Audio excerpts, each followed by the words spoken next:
안녕하세요. 작년에 파혼한 30대 여자입니다. 아무에게도 못했던 이야기를 오늘은 여기에 털어놓고 싶어서 이렇게 글을 적습니다. 저는 그때 중소기업 회계팀에서 근무하고 있었습니다. 연봉은 4천 정도로 적지 않고 회사의 복지도 좋아서 만족하고 다니고 있었어요. 그러다 거래처 직원인 약혼남을 만나게 되었습니다. 저보다 7살 많았던 그는 나중에 말하길 저한테 첫눈에 반했었다고 하더라고요. 남자의 적극적인 구애에 못 이겨 연애를 하게 되었습니다. 연애를 하는 동안 남자는 저에게 정말로 지극정성이었습니다. 야근으로 제가 퇴근이 늦어질 때는 제 자취방에 먼저 가서 청소도 싹 해놓고 음식도 해놓는 그런 사람이었어요. 남자는 이미 결혼 정년기가 지났을 때라서 하루빨리 결혼하고 싶다고 하더라고요. 아이도 셋 정도 낳고 싶다고요. 그런 이유로 연애한 지 6개월이 지났을 무렵 본격적으로 결혼 이야기가 오가기 시작했어요. 남자의 부모님은 두 분 다 남자가 고등학생일 때 돌아가셨어요. 그래서 위로 있는 누나 셋이 남자를 엄청 챙겼다고 하더라고요. 그 이야기를 들었을 때는 사실 힘들었겠다라는 생각뿐이었어요. 하지만 친한 친구들에게 이 이야기를 하니 신우가 셋이나 된다며 어떡하냐고 걱정하더라고요. 저도 여기저기서 고부 갈등, 신우와의 갈등을 많이 듣고 읽었기 때문에 불안한 생각이 들긴 했어요. 막연히 인터넷 세상의 이야기라고 생각했던 것들이 저에게도 그런 일이 일어날 거라고 생각해 본 적은 한 번도 없었거든요. 그런데 그게 저한테 실제로 일어나게 되었네요. 나중에 들은 바로는 한 번도 여자에 관심을 보이지 않던 막내가 갑자기 결혼을 하겠다고 해서 가족들이 엄청 놀랐었다고 해요. 하지만 제 기억에서 그 사람들이 보인 관심은 좋은 것과는 거리가 멀었습니다. 처음 인사를 드리러 간 날이었어요. 자매들이 모여 앉아서 TV를 보고 있더라고요.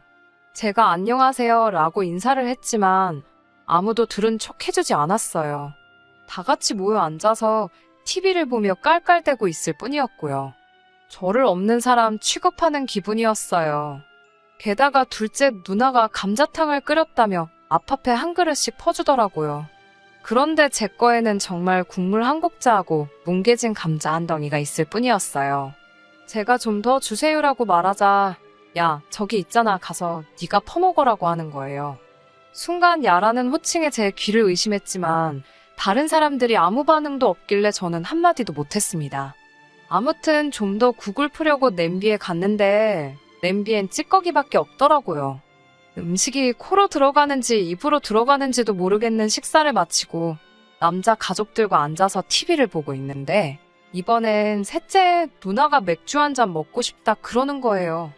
그러더니 저한테 너도 마실 거냐고 묻더라고요. 저는 그래도 저한테도 말을 걸었다고 그게 반가워서 네 저도 마시겠다고 했죠. 그랬더니 저에게 카드를 주면서 그러면 네가 가서 사와 이러더라고요. 제가 남자에게 같이 가자고 하니까 그 누나 셋이 저를 쳐다보면서 그 맥주 몇 캔이 얼마나 무겁다고 둘이 가냐고 툴툴거리더라고요. 그렇지만 남자가 금방 갔다 온다며 저를 따라 나섰죠.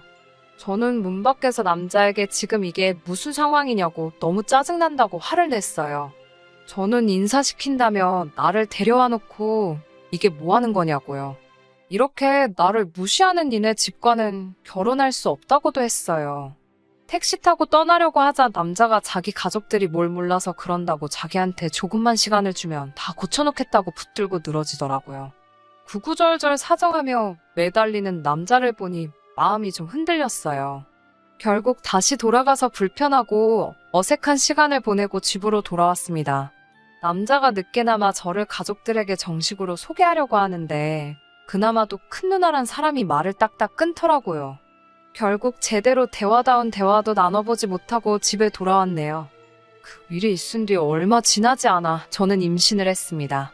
남자는 결혼할 이유가 생겼다는 것에 더욱 기뻐하는 눈치였어요.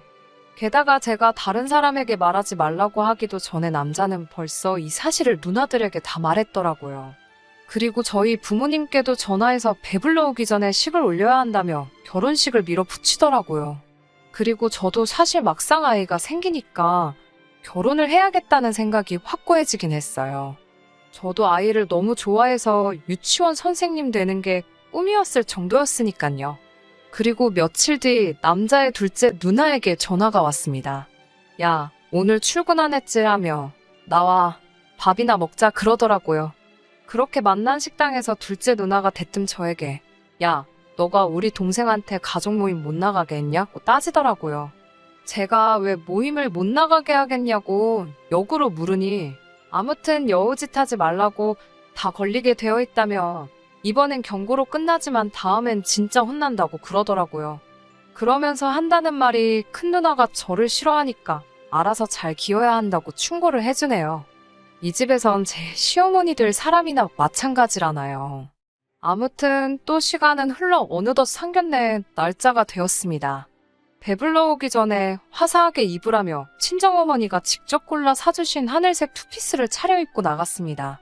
그런데 상견례 자리에 도착하니 예상치 못한 분이 자리에 계셨어요. 남자의 작은 고모였죠. 원래는 큰 누나 내외만 나오기로 했었는데 그래도 이 집 어른이라며 작은 고모가 바득바득 우겨서 나왔다고 해요. 저는 그 작은 고모를 만난 적이 없습니다.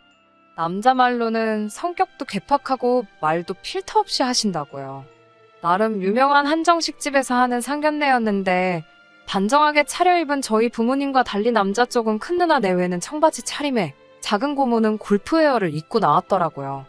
왠지 모르게 허탈한 마음이 들었습니다. 게다가 점심 식사를 하기로 했는데 자기들은 아침을 늦게 먹었다며 음식엔 손도 안 대더라고요.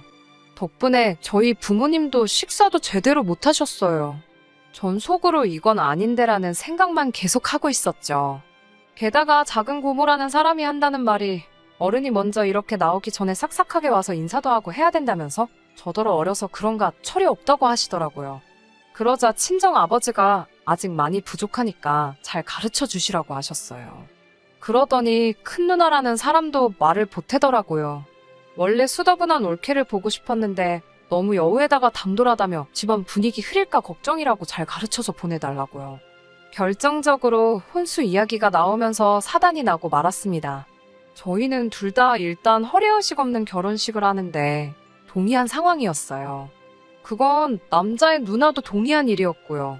집도 결혼식도 반반씩 하자는 거였죠. 그런데 그 이야기를 들은 작은 고모가 저희 부모님한테 당신들도 생각이 있으면 딸 시집 보내는데 필요한 도리는 해야 되는 거 아니냐고 대뜸 삿대질을 하더라고요. 저희 부모님한테 막말을 쏟아내는 남자 쪽 가족들을 보고 있으니 너무 머리도 아프고 속도 안 좋았는데 결정적으로 작은 고모라는 사람이 저희 부모님을 모욕하는 모습을 보고 나니 순간 쓰러질 것 같았어요.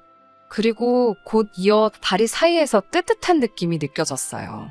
테이블 아래로 내려다보니 피가 흐르고 있더라고요. 나중에 들으니 놀란 저희 부모님이 119를 부르고 아버지가 저를 1층까지 업고 내려가셨다고 해요. 병원에 도착해서 소변줄 꽂고 검사하고 했지만 결국 그날 새벽에 유산했습니다. 담당 의사 선생님 말씀으론 산모가 스트레스를 많이 받은 것 같다고 하셨대요. 병원 요긴실에 누워 하염없이 울고 있는데 남자랑 그 고모라는 사람이 찾아왔더군요. 큰 누나 내외도 왔고요. 그 점자는 저희 아버지는 남자를 보자마자 멱살을 잡아 끌고 병실 밖으로 나갔습니다. 그 와중에 고모라는 사람은 저한테 보기에도 비리비리해서 불안하더니 결국 이렇게 됐다고 그래요. 그러면서 이참에 저를 옆에 끼고 잘 가르치라고 저희 어머니한테 훈수를 두더라고요. 순간 그 순한 저희 어머니가 그 고모 머리채를 잡아챘습니다.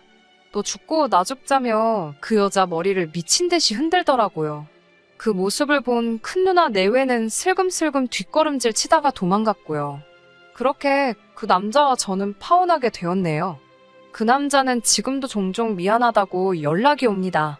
기회만 준다면 다시 시작하고 싶다는 헛소리도 잊지 않고 해요. 그리고 저는 이 이야기를 원래 제 친구에게만 털어놓았었는데 어떻게 그 남자 회사까지 소문이 흘러들어갔나 보더라고요. 결국 사람들의 따가운 시선을 못 이겨 남자는 회사를 관뒀고 여전히 구직 중이라고 합니다. 그 사건 이후로 3개월 동안 저는 잘 먹고 몸 추스리고 부모님과 모처럼 좋은 시간을 보낼 수 있었습니다. 그리고 얼마 전 더 좋은 회사에 스카우트되어 이직도 성공했어요. 언젠가 또 좋은 인연이 나타난다면 결혼할 수도 있겠지만 당분간은 부모님과 더 행복하고 건강하게 살려고 합니다.